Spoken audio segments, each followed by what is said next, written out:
And let's talk about the latest between Justin Baldoni and Blake Lively. I had a cackle when I read this because now she told me she don't want to be bringing her net worth in the whole legal case that she got going on with Justin Baldoni. I'm like, bitch, first of all, you was using your net worth and your money and all of your influences and your powerful friends and making and selling information to the New York Times. All that. You was using your influence, your money, and your power to try to go at Justin Baldoni to silence him. You were trying to play this whole David and Goliath thing in the courts.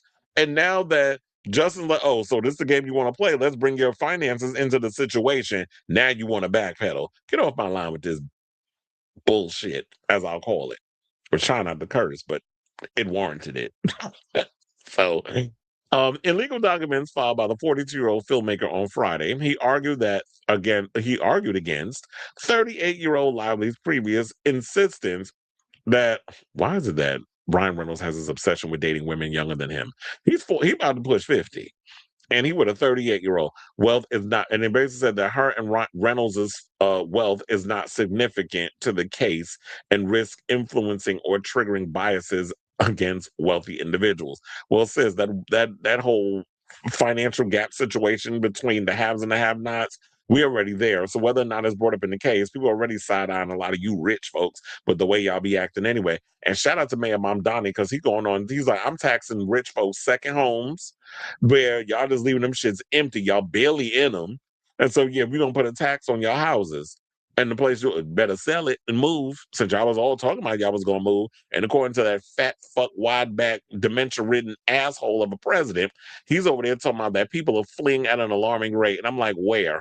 Because I live in New York and I have not seen a lot of the planes being packed or a lot of U-Hauls being called where people are leaving New York. So, in what imaginary universe or multiverse are you living in where that shit's happening? I'll wait.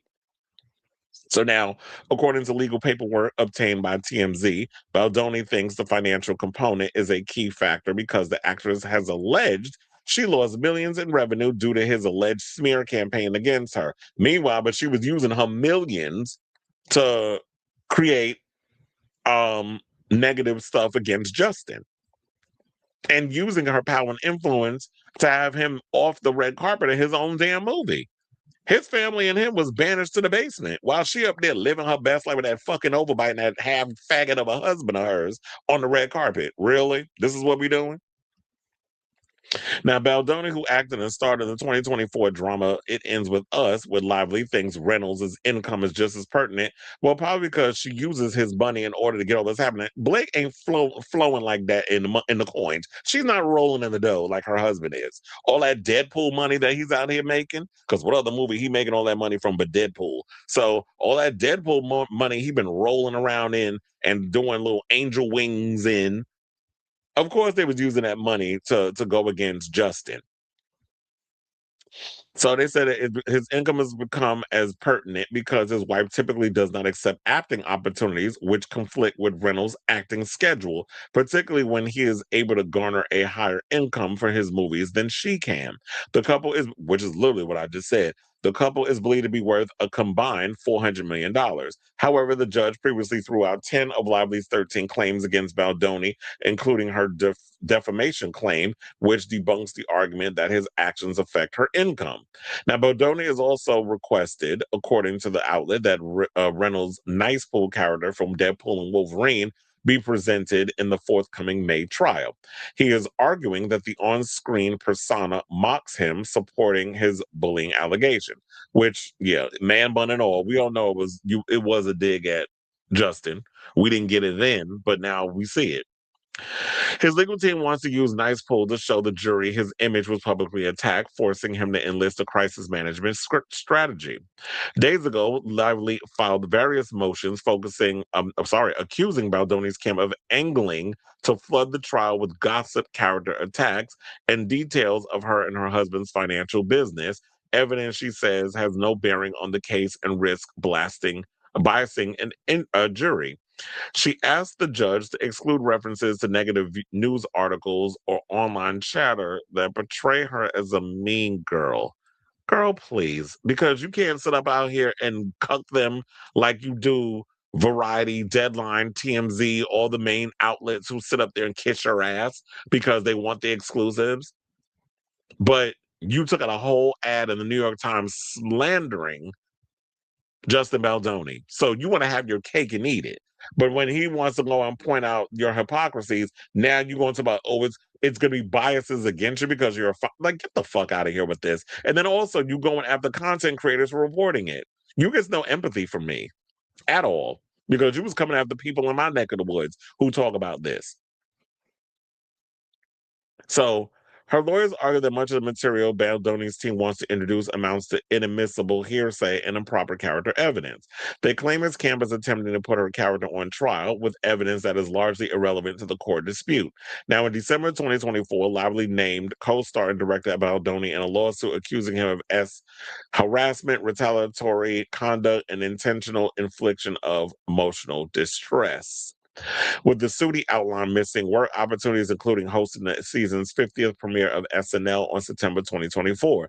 The effects of Ms. Lively's professional life were immediately insubstantial, and said the filing via Just Jared. Now, given the ongoing nature of the campaign and the associated negative public statement, Ms. Lively did not believe she could proceed with public appearances or events without being forced to openly discuss what happened on set.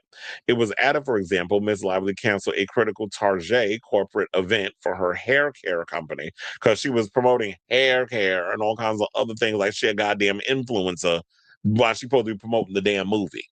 And people was mad at her over that. And she backed out of her scheduled role as host of the premiere episode of the 50th anniversary season of SNL on September 2024. Furthermore, the lawsuit claims the smear campaign damaged Lively's business and inflicted severe emotional distress upon her family. Now, Lively also alleged that Baldoni showed her explicit videos and photos of other women, openly discussed his struggles with porn, and made inappropriate remarks about her appearance. So, May 18th is when the trial is going to go down, and I guess we'll just have to see how this all turns out.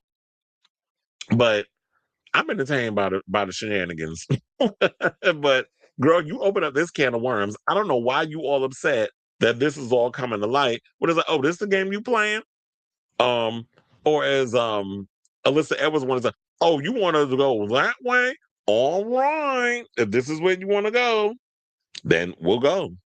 And so I'll just definitely keep abreast of this mess of a story as it develops. But at this point, I can't wait for this shit to be over. I'm about sick of this lady and her annoying ass husband and all this drama that's been acquired between them and Justin Baldoni. It's like, can we just put this behind us and move on to bigger and better things besides this foolishness? Because it just been feeling like this has been going on long enough. But anyway, I want to hear from y'all of your thoughts on this whole situation. Whatever your thoughts are, let me know in the comments down below.